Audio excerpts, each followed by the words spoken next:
Saudara ayah Raden Andante Khalif atau Dante, Dimas Angger, meminta pelaku pembunuh anaknya dihukum seadil-adilnya.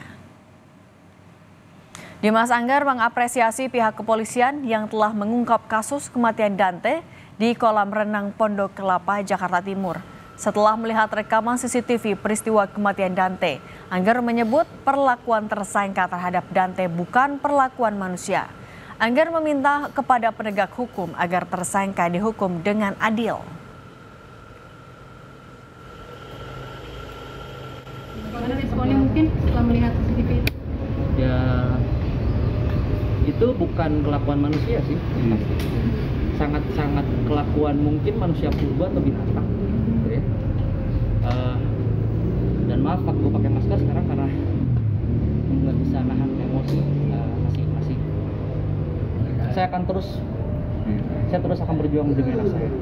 Yang pasti tadi informasi dari penyidik, ya saya minta sih seadil-adilnya, seberat-beratnya.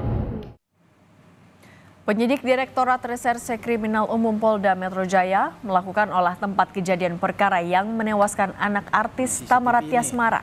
Olah TKP dilakukan untuk memperkuat bukti-bukti perkara kasus tindak pidana pembunuhan Raden Andante Khalif. Di lokasi, penyidik mengukur kedalaman kolam renang tempat korban meregang nyawa, yakni 1,5 meter. Selain itu, penyidik juga menyita rekaman CCTV dan memeriksa pengelola di lokasi.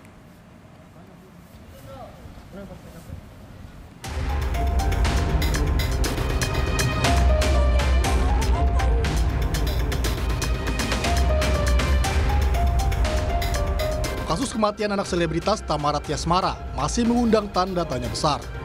Apa yang sebenarnya mendorong pelaku, Yuda Arfandi, tega menenggelamkan korban yang masih berusia 6 tahun? Menurut psikolog forensik Reza Indragiri, polisi patut menyelidiki niat pelaku mendekati korban karena motif emosi atau ingin meraih keuntungan tertentu. Reza pun menilai perlu ada pengembangan untuk memastikan apakah pelaku memiliki target selain korban. Sudah punya niatan untuk menjahati anak, maka sudah barang tentu dia harus membangun kepercayaan yang sifatnya manipulatif, baik dari si target yaitu anak maupun dari orang-orang yang berperan sebagai pengasuh anak tersebut. Itu yang pertama. Yang kedua adalah kita tidak bisa juga tutup-tutupi bahwa sebagaimana saya katakan tadi ini sifatnya spekulatif. Sesungguhnya pihak yang menjadi target atau sasaran tersangka pelaku ini siapa? Apakah semata-mata berhenti pada si anak ataukah juga memiliki tujuan-tujuan kejahatan lainnya yang akan dia peroleh dari tewasnya anak tersebut? Manfaat tertentu, keuntungan tertentu yang bisa dia peroleh lewat adanya relasi dengan ibu si korban. Pasca ditangkap, tersangka Yuda Arfandi telah menjalani tes urin dan kini dalam pemeriksaan polisi. Pelaku juga dijerat dengan pasal berlapis mulai dari kekerasan terhadap anak hingga pembunuhan berencana.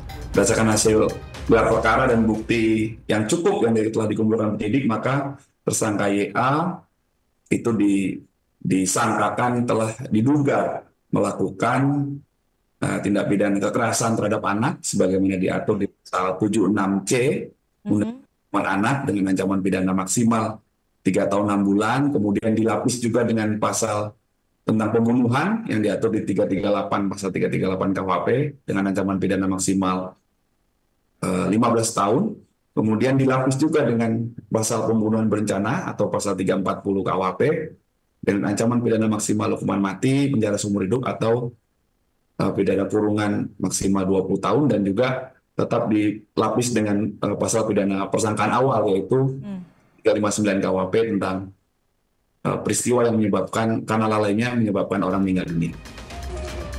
Sebagai ibu korban sekaligus kekasih pelaku, selebritas Thamara Tiasmara mengaku tak tahu menahu soal motif Yuda Arfandi. Ia hanya bisa menangis saat melihat rekaman CCTV yang menjadi bukti kuat bagi polisi menaikkan kasus anak tenggelam menjadi pembunuhan. Tim Liputan, Kompas TV.